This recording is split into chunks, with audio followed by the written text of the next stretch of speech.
I could have been mad, but I'm actually reasons why I joined the military, but the other soldiers and combatives.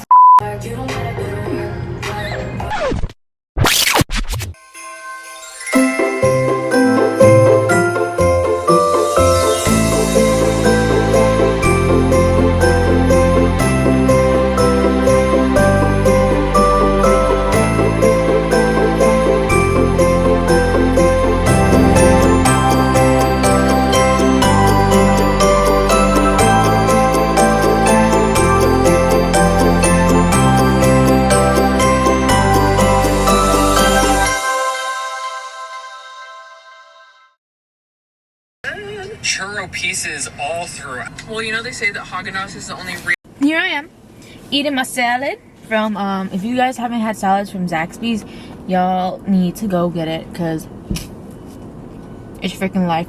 But I probably look like that weird wife that's just sitting in the car waiting for her wife to be done at work, but I'm not. So Liz literally just picked me up from the airport around 5 o'clock. Mission comes first, so she had to go back to work. I'm chilling. I'm actually really just happy that I'm back home eating my salad. If you haven't had salad from Zaxby's, it's freaking delicious. Tell them what you're eating. Dingleberries. Okay, tell them what you're really eating. Edelberries. What's going on, guys? Erica Brittany finally coming back with another video. So it's another day of Vlogmas.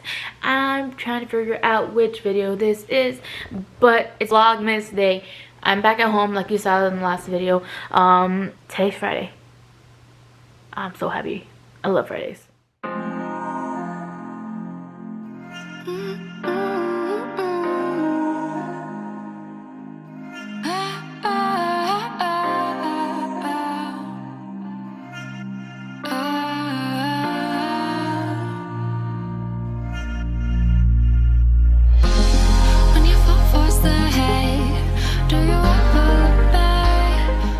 So when I first joined the military, the one way I got motivated in joining was social media. And I know that's a little bit different than a lot of other people, but I mean, there's reasons why I joined the military, but the thing that really helped get me motivated was social media, was following certain people that were like kind of in my hometown-ish, or knew someone I knew that was in the military, and like seeing their transition into going to basic training and doing all these things and then graduating. It was a big like, man, I really want to do that. Like, I went on Twitter, and then there would be hashtags of like for Leonardwood, for Jackson, whatever it is. Oh, I'm going to basic training at blah blah blah. Now, at the time, it wasn't a really great idea to tell people when you were going to basic training. So, but besides that fact, joining the military, it helped me watch stuff on social media, because I really wanted to know their day-to-day life. Like, is it a regular job? Are you always training every single day? Are you like, do you have time to go to sleep? Do you have time to wake up? Do you have time to eat? Do you have... It's just so weird. And like, I know if you've been watching my videos, you see my daily life, but a lot of people don't really know the daily life of military service members. And it's not always the same. I'm in the Army. I have different jobs. Everything's different, so I'm gonna tell you my experience.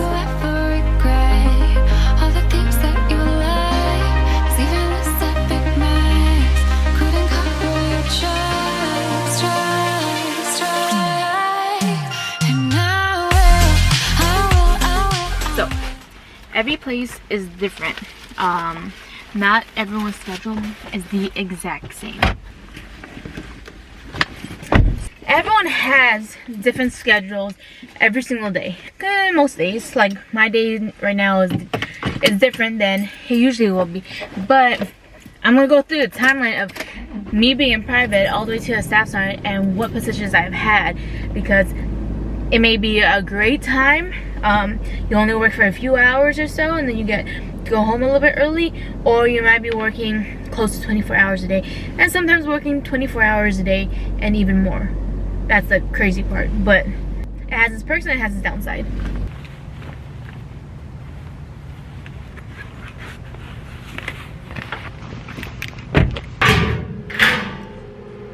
So when I was a private, I was stationed at Fort Wainwright, Alaska, and I was a private in a MICO company, a military intelligence company. And I was there for about maybe a year, and my schedule was PT would be at 6:30 till 7:30 till or 8 o'clock. They sometimes changed it up, and then I would have my breakfast time around 7:30, 8ish, and then I would have to be at work by 9:15. You always want to get there at least 10-15 minutes prior, especially your first duty station as a private. And then we would do work until 11:30, and then 11:30 till 1300 will be your lunchtime, then 1300 to 1700, and then you have the rest of the day off. That's how it was when I was a private the first year I was in the military.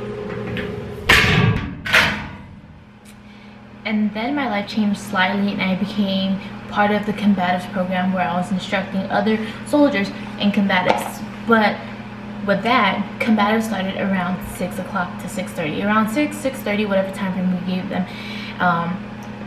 But that meant we were doing PT with them, and we were instructing, so we couldn't really fully get down. We had to make sure everyone was doing the correct movements. So then I had to start going to PT at 05, and then going to do second PT with the soldiers. And then again, it would have that breakfast time frame, because we had to give soldiers time to eat, so we had time to eat. Same thing with lunch.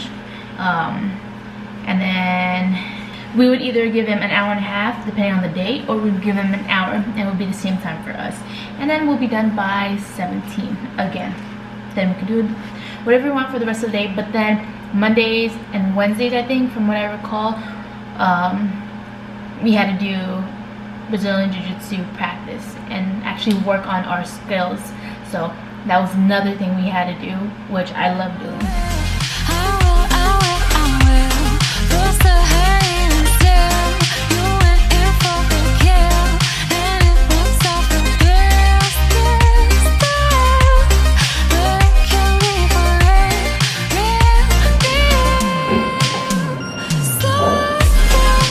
Was that Nina drinking? Hey, we're doing Vlogmas, that's why. Look at the tree. Oh yeah. Everyone that I watch on YouTube is doing Vlogmas. Yeah. Look how cool this camera is. So clear. Sis, look at her. So cute. She's gonna eat all of it. It's really good. It's healthy.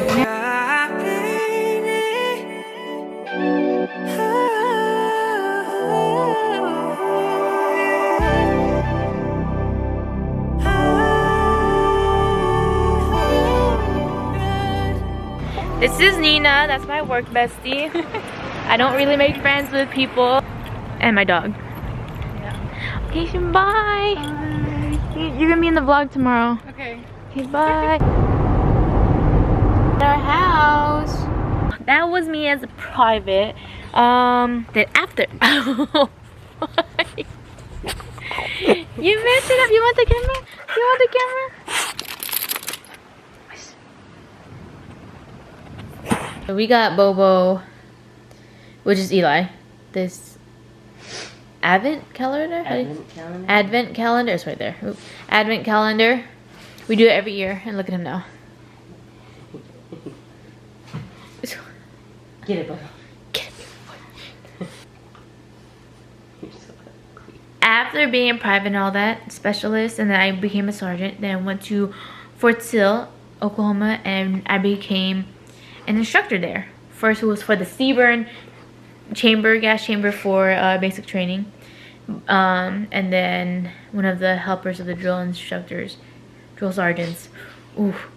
How dare you? I shared that in the Marines. Oh Come my here. goodness. Come here, love me. I can't believe you just said that. 30. Yeah, so 6:30 to 7:30. And then would be the regular going to get breakfast or whatever, hygiene, and then your work would usually be 6:30. 6:30? No, 9:30. And lunch will be 11:30 until 1300, and then usually it will be done at 1700. Usually, which I still gotta go over the field, CQ, staff duty, and all that stuff later on. Yeah. Oh. Watch this. I bet you if I break it, he'll eat it.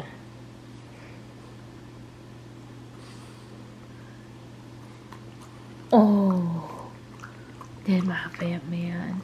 They're spoiled. He is. Yay! So for the most part, the job's kind of regular. The having an hour and a half lunch and then working a 9 to 5 job plus the PT in the morning, it's great. But not every job is like that. So like I said while I was making this video, after having those different time frames of schedule, I became a drill sergeant. And that the thing is about the civilian world, whenever you're working X amount of hours and you go overtime, you get paid a little bit more.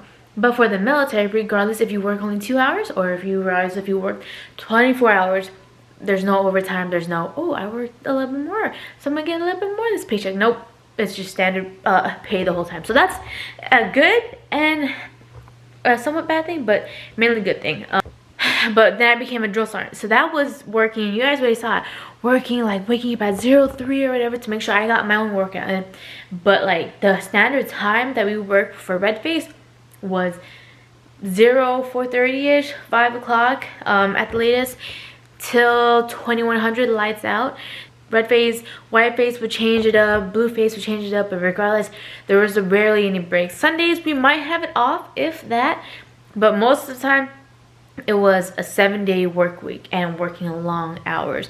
And that was 2.5 years of my life. They give you a little bit STAP whenever you become a drill sergeant because you're not able to do certain things, and gives you a little bit of a boost. But if you ask a lot of the drills, they're like, yeah, I'd rather go back to the regular life. But that's just another portion of my life where I was working freaking long hours. And it's not always like that for everyone. It might be different, maybe different for AIT drill sergeants, maybe be different in different companies. But I'm just telling you my experience and what I've done since I became a drill sergeant. And so you just gotta overcome and adapt to all these changes. But I hope you guys enjoyed this video. Please give it a thumbs up, and we're gonna go to Target now.